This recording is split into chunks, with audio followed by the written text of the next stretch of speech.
Eh, Perkenalkan, kami dari kelompok yang akan menjelaskan NLP, yaitu Natural Language Processing. Di sini ada Mbak Risa, Mas Yoya, dan saya sendiri. Nah,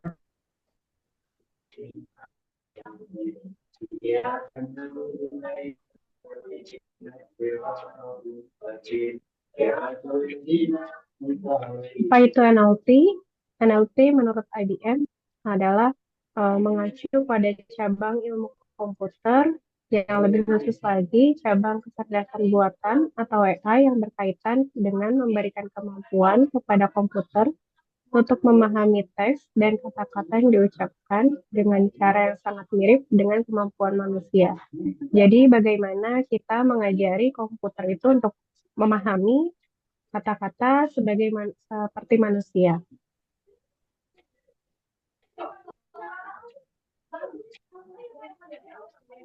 Berikut formula terkait natural language processing. Pertama, ada proses tokenization, di mana proses ini memecah teks menjadi bagian-bagian yang lebih kecil yang disebut token. Token dapat berupa kata, frasa, atau tanda baca. Contohnya di sini misalkan ada kalimat Denny menulis cerita tentang museum, maka ini dibagi-bagi menjadi kata-kata. Tokennya ini Denny menulis cerita tentang museum. Proses selanjutnya yaitu stemming, di mana proses ini adalah untuk menghilangkan imbuhan pada kata untuk mendapatkan kata dasar. Jadi misalkan ada kata mengajar, belajar, mempelajari, itu dihapus imbuhannya menjadi sama, semua maknanya menjadi belajar. Selanjutnya yaitu part of speech tagging, yaitu proses menandai setiap kata dalam teks dengan kategori gramatikalnya, seperti kata benda, kata kerja, atau kata sifat.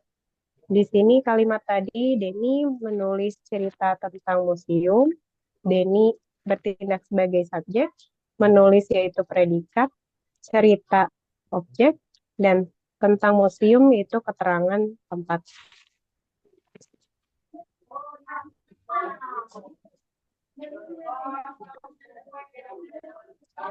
Selanjutnya, uh, yaitu name entity recognition. Di sini proses mengidentifikasi entitas seperti nama orang, tempat, organisasi dalam teks. Jadi kalau ada kalimat Denny mengunjungi Universitas Indonesia di Jakarta pada hari Senin, maka Denny di sini ditandai sebagai person, Universitas Indonesia sebagai organisasi, Jakarta itu lokasi, dan Senin adalah hari. Proses selanjutnya yaitu parsing untuk menganalisis struktur gramatikal kalimat.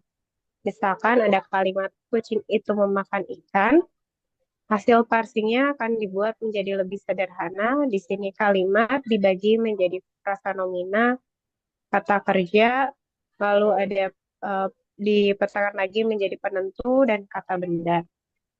Untuk selanjutnya akan dijelaskan oleh Mas Ilyas. Ya, terima kasih Mbak Fatma yang sudah menjelaskan tadi terkait apa itu NLP sampai dengan formula untuk natural language processing.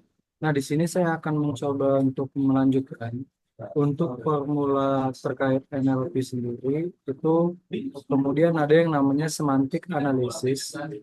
Nah, semantik analisis itu adalah sebuah proses bagaimana NLP ini bisa memahami makna dari sebuah kata dalam bentuk konteks. Contohnya adalah misalnya dia menembak seekor rusa dengan kameranya. Nah, dari analisis semantik analisis menembak di sini maksudnya adalah mengambil gambar, bukan menggunakan senjata. Jadi untuk proses ini si semantik analisis membantu untuk memahami maksud dari kata kerja tersebut apa dengan dibandingkan dengan kalimat sebelumnya ataupun sesudahnya. Contohnya lagi mungkin kita bisa menambahkan contoh yaitu eh, ular itu mempunyai bisa yang sangat berbahaya. Nah, di sini konteks bisa adalah kalau kita bandingkan dengan kalimat sebelum dan sesudahnya adalah bukan bisa kata kerja yang menggambarkan sebuah kemampuan, tetapi bisa di sini adalah bisanya ular. Ini adalah sebuah proses yang dinamakan sebagai semantik analisis di dalam sebuah NLP. Kemudian ada juga yang namanya sentimen analisis. Nah, sentimen analisis ini adalah bagaimana sebuah NLP ini bisa menentukan sentimen atau emosi dalam sebuah teks. Contohnya, misalnya untuk sentimen yang bernilai positif adalah restoran ini luar biasa, makanannya enak sekali. Nah, di sini adalah contoh sentimen yang positif. Untuk sentimen yang negatif itu bisa kita kasih contoh misalnya, wah, film ini sangat membosankan sekali gitu. Ini adalah sentimen yang negatif. Sedangkan sebuah sentimen yang netral ada biasanya sebuah sentimen yang sifatnya fakta ya. Misalnya cuaca hari ini cerah dengan suhu 25 derajat Celcius. Seperti itu. Next. Nah, kemudian formulasi NLP ini juga tentunya menggunakan mesin learning ya dalam proses membantu si NLP ini. Nah, mesin learning sendiri itu dia menggunakan algoritma ML untuk melatih si model NLP. Jadi model NLP ini perlu dilatih untuk dia memahami konteks daripada sebuah pertanyaan. Contoh algoritma yang digunakan itu ada Naive Bayes, kemudian ada Support Vector Machine atau SVM, dan kemudian si Neural Network.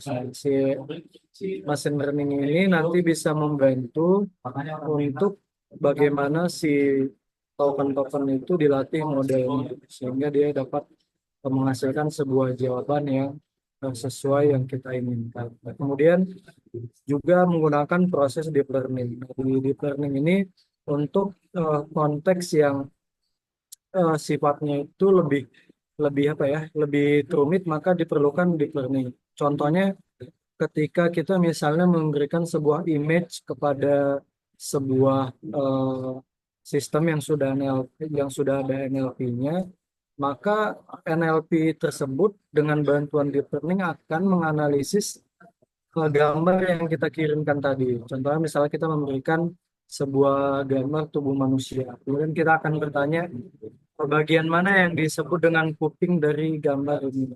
Nah, dengan menggunakan deep learning, si eh, jawaban tersebut akan memberikan rekomendasi jawaban yang jawabannya lebih baik seperti itu. Kemudian juga ada long short term memory atau LSTM. Nah, ini untuk bagaimana si NLP ini bisa memahami konteks pertanyaan mulai dari pertanyaan satu sampai pertanyaan terakhir yang kita tanyakan. Jadi ketika misalnya di pertanyaan satu kita menanyakan konteksnya adalah bagaimana ekonomi Indonesia misalnya. Nah, di pertanyaan ke-11, selama pertanyaan kita masih ada sangkut pautnya dengan ekonomi, maka seharusnya jawaban ke-12 itu masih mengakomodir apa yang dimaksud dari pertanyaan 1 sampai ke 10. Nah, itu yang dimaksud dengan long short dan memory. Kemudian ada juga dengan BFD atau bidirectional encoder dalam representation from transformer. Next.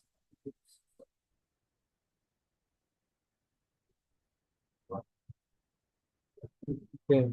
Nah, kemudian dari formula-formula tadi, tentunya si NLP juga mempunyai sebuah model matematika. Jadi bagaimana sebuah sistem yang berbasis NLP itu bisa mengerti dan memberikan jawaban sesuai dengan bahasa manusia. Nah, yang pertama itu ada namanya model back of words. Nah, back of words ini adalah sebuah representasi sederhana dari sebuah teks yang menghitung frekuensi tanpa memperhatikan urutannya.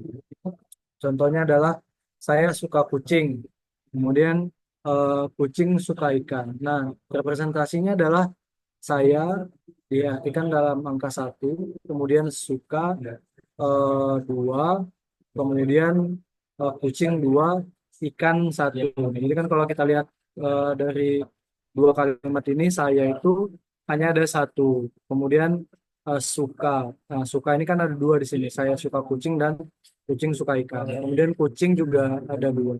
Ikan ada satu. Nah, dia akan menghitung frekuensi dari kalimatnya tanpa memperhatikan urutannya. Jadi secara matematis ini bisa dibuatkan sebagai sebuah vektor matriks yaitu 1,2,2,1.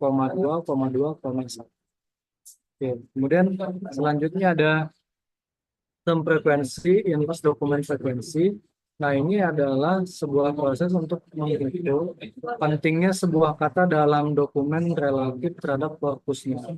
Nah, jadi TFTD-nya yaitu jumlah sama dengan jumlah kemunculan term T dalam dokumen D dibagi dengan total jumlah term dalam dokumen D. Atau juga bisa didefinisikan dengan IDF dikali T sama dengan log N per DF dikali T. Di mana si N ini adalah jumlah total dokumen DF dikali T. Jumlah dokumen yang mengandung term T. Yaitu bisa didefinisikan juga sebagai TF dikurang IDF dikali T, D sama dengan TF TD dikali IDF dikali T. Kemudian ada juga proses awak embedding, misalnya awak to fetch, yaitu sebuah proses yang mempresentasikan kata sebagai vektor di dalam ruang multidimensi. Misalnya kata kucing, mungkin bisa direpresentasikan sebagai matriks 0,2, kemudian 0,4, 0,7, 0,1 dan 0,2.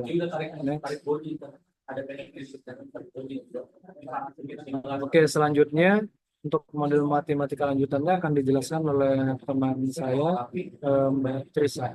Bisa dipersilakan. Oke, selanjutnya naive Bayes classification. Naive Bayes classification ini adalah model yang mempertimbangkan probabilitas yang sangat sering digunakan dalam klasifikasi teks di NLP. Rumus utamanya yaitu probabilitas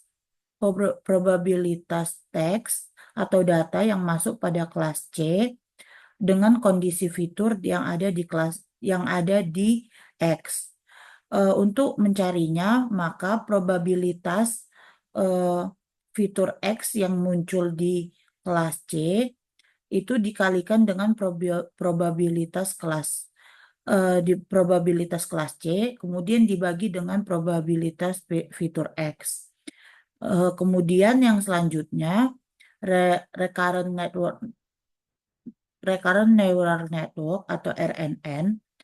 RNN ini adalah jenis jaringan saraf yang dirancang untuk data yang berurutan, seperti teks atau suara. Rumus dasarnya adalah seperti berikut, di mana HT adalah hidden state pada waktu T, yang dapat kita cari melalui frekuensi W, yaitu matriks bobot, dikalikan dengan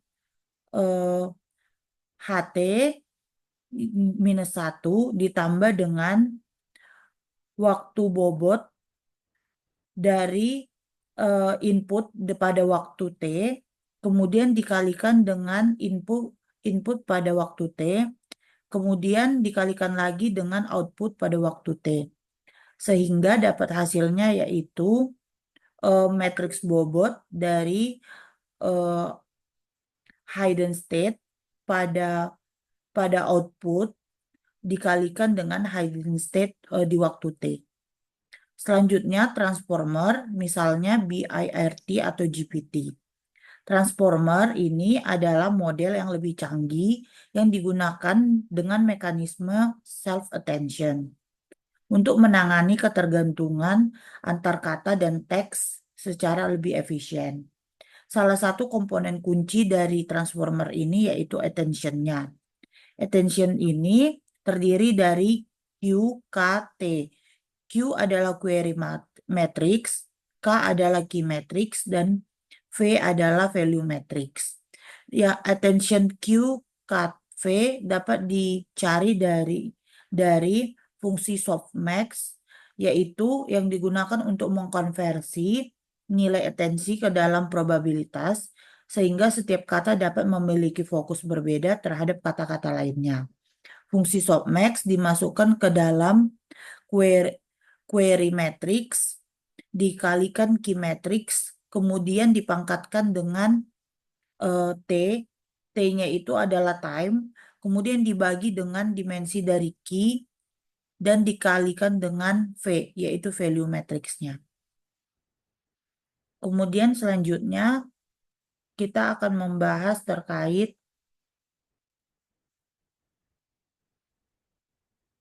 contoh penggunaan NLP. Contoh penggunaan NLP yang pertama adalah sistem deteksi spam. Sistem ini biasa digunakan pada deteksi spam di email. Sistem ini menggunakan NLP untuk proses teks email dan mendeteksi kata-kata atau pola tertentu yang umumnya ditemukan dalam email spam. Contohnya adalah kata lotre atau free money. Ini memiliki kemungkinan yang lebih tinggi untuk diklasifikasikan ke dalam spam. Kemudian yang kedua adalah chatbot atau virtual assistant. Chatbot memahami perintah suara dari pengguna dan meresponnya dengan informasi atau tindakan yang relevan. Misalnya, jika kita tanyakan bagaimana cuaca hari ini, chatbot akan mengubah pertanyaan ini menjadi format yang dapat dipahami mesin dan mempelajarinya serta memberikan jawaban yang relevan. Selanjutnya, pengelolaan dokumen medis. NLP digunakan untuk membaca atau memahami catatan medis berupa histori dari penyakit atau konsumsi obat. Hal ini dapat membantu dalam diagnosis dan pengaturan perawatan pasien. Hal ini juga digunakan untuk mengekstraksi informasi dari literatur medis dari penelitian-penelitian sebelumnya. Yang terakhir, contoh penggunaan NLP yaitu fitur autocorrect, di mana NLP mampu digunakan untuk memproses kata atau frasa yang ditulis pengguna berdasarkan konteks dan pola yang telah dianalisis dari penggunaan sebelumnya. Autocorrect ini juga dapat memperbaiki kata-kata atau frasa yang salah dalam pengetikan oleh pengguna. Demikian paparan dari kelompok kami terkait NLP. Lebih kurangnya kami ucapkan mohon maaf. Terima kasih untuk perhatian dari Ibu.